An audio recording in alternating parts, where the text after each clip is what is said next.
oh God, a heart so true. Show me the way of peace as I faithfully follow you. Glory and praise to you, Word of Father, Jesus, Jesus Christ. Glory and praise to you, Word of Father, Jesus, Jesus Christ. The Lord be with you. And with your spirit. A reading from the Holy Gospel according to John. Glory to you, Lord.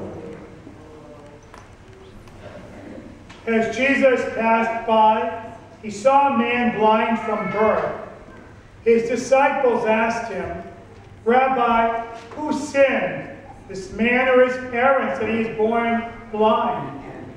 Jesus answered, neither he nor his parents sinned. It is so that the works of God might be made visible through him. We have to do the works of the one who sent me while it is day. Night is coming when no one can work. While I am in the world, I am the light of the world. When he had said this, he spat on the ground and made clay with the saliva and smeared the clay on his eyes and said to him, go and wash in the pool of Siloam, which means sent. So he went and washed and came back, able to see. His neighbors and those who had seen him earlier as a beggar said, isn't this the one who used to sit and beg? Some said it is, but others said, no, it just looks like him. He said, I am. So they said to him, how were your eyes opened? He replied, the man called Jesus made clay and anointed my eyes and told me, go to Siloam and wash. So I went there and washed and was able to see.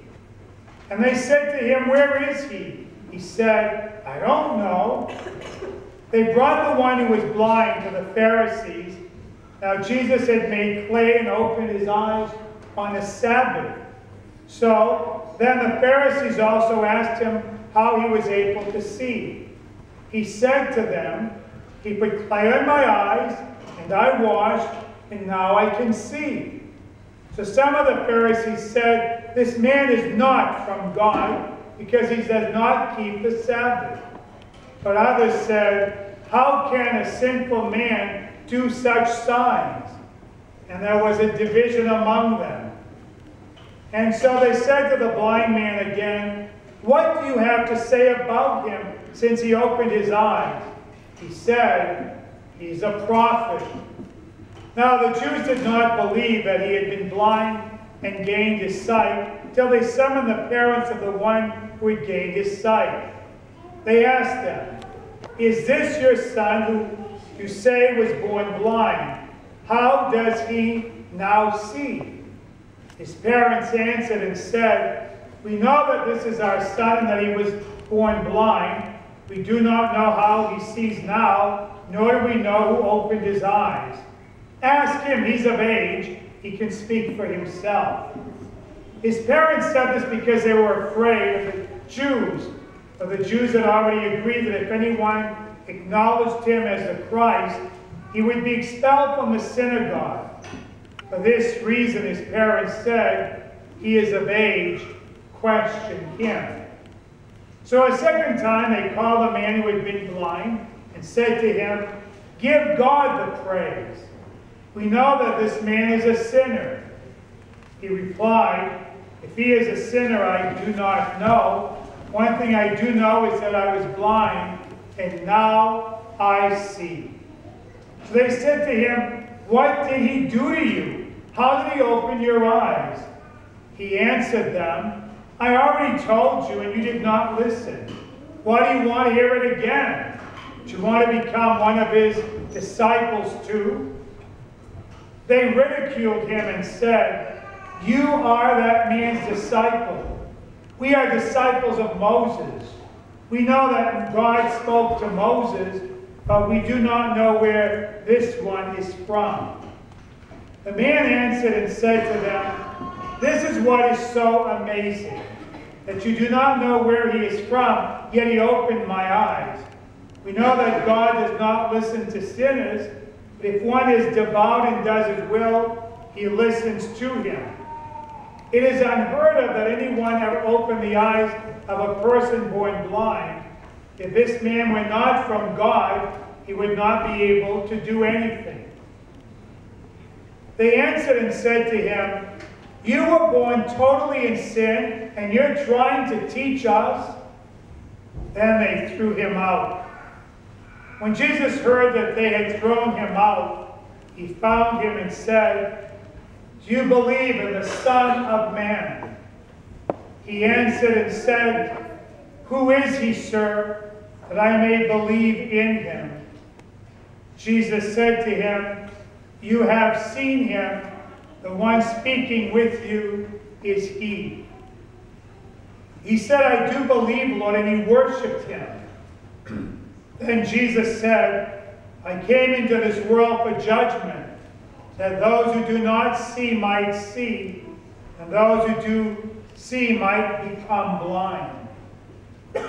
Some of the Pharisees who were with him heard him and said to him, "Surely we are not also blind, are we?" Jesus said to them, "If you were blind, you would have no sin.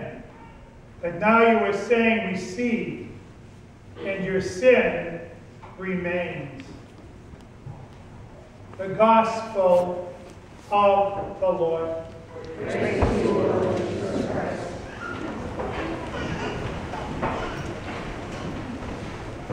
The guy comes into an office of his manager, and he's perturbed, he's all excited. He says, "You'll never guess what happened to me." He says, "I was going to get my breakfast, my usual breakfast. I always get an egg sandwich, and as I was going to get my egg sandwiches, all of a sudden the cops went by and the sirens were blaring and the lights were on. And all of a sudden the cops came out of the car and they started shooting at this guy. Must have been a burglar, and as he's shooting at the guy, I'm getting down on my knees. I'm petrified, and the bullets are going over my head. And all of a sudden," he says, "I get up and I ran in here, and just, it was awful." The guy says, "Do you always eat an egg sandwich for breakfast?" Now, the point of the story is very clear. We can become very myopic, very narrow in the way we live, and not see the bigger picture. The Pharisees in today's gospel were men who couldn't see the bigger picture.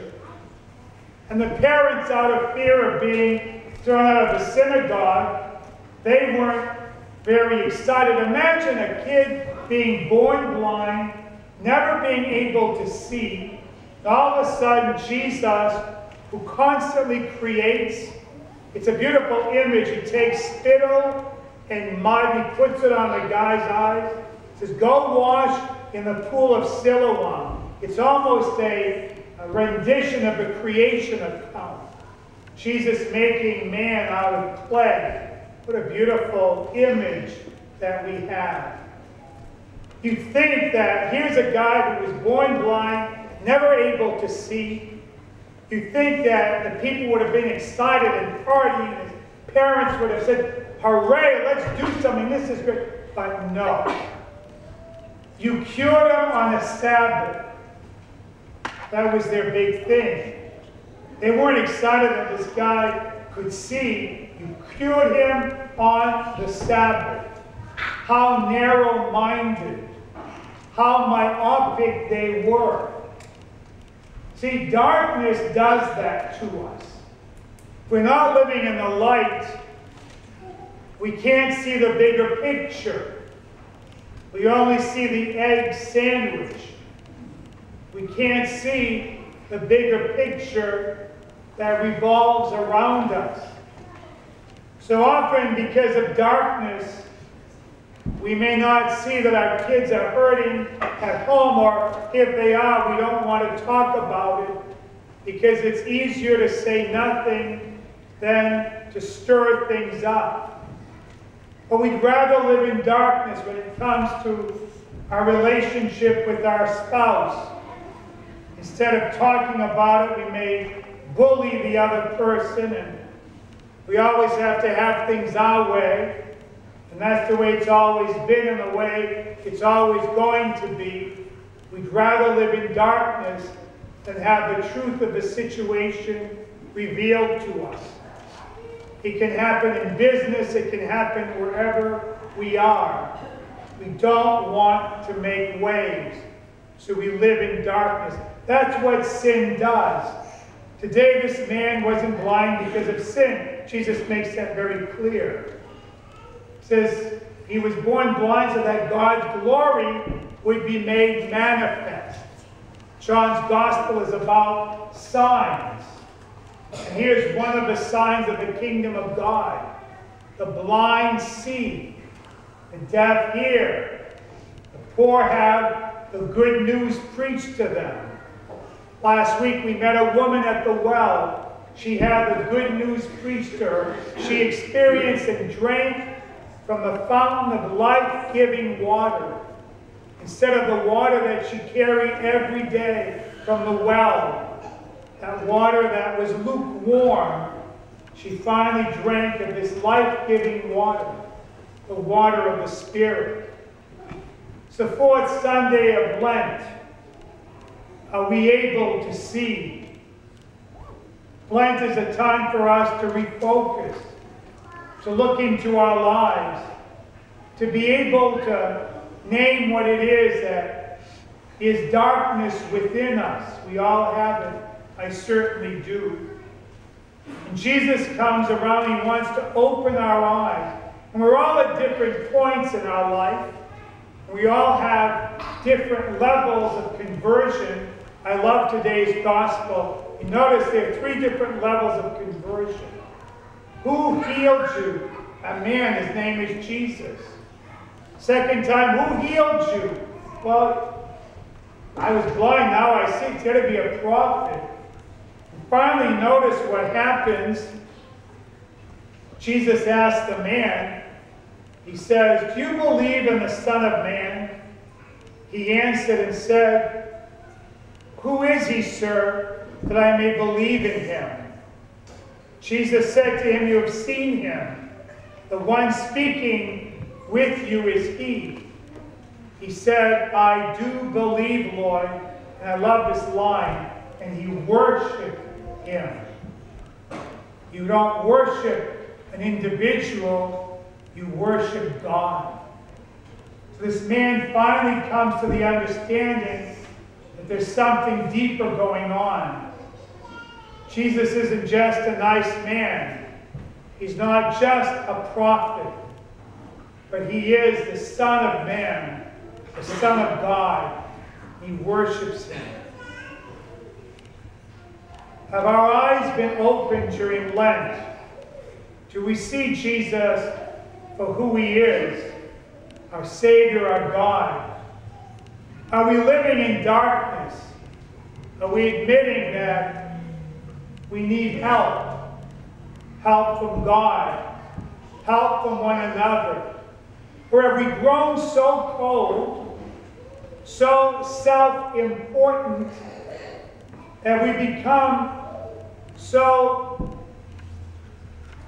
caught up in who we are? Arrogant is the word. And we become so arrogant that we feel that the only way is my way. God's way is greater than all our ways. I just end with the story in the first reading from Samuel. According to tradition, even today, whenever something happens, who's usually contacted? Well, it's the oldest person, the oldest one in the family, whether it be a son or daughter. In the days of King David and Jesse, it would have been the oldest male. But notice in today's first reading, Jesse, the father, is approached by the prophet. They're going to anoint a king, and he shows him all of his sons. He's got many sons. the oldest and the second oldest and the third to the oldest. Samuel says, no, no, no, you've got to have another one. There's another one. Oh, he's tending sheep. He's tending sheep. His name is David. Go get him. And when he finds him, he anoints him with oil. He's been the one chosen to become the king of Israel. During Lent, we're chosen. Not by age, not by who we are or what we own, but we're chosen because of our hearts that now can see God. May our hearts be open so that we, like the man born blind, may be able to say, I was blind, but now I see. Gifts.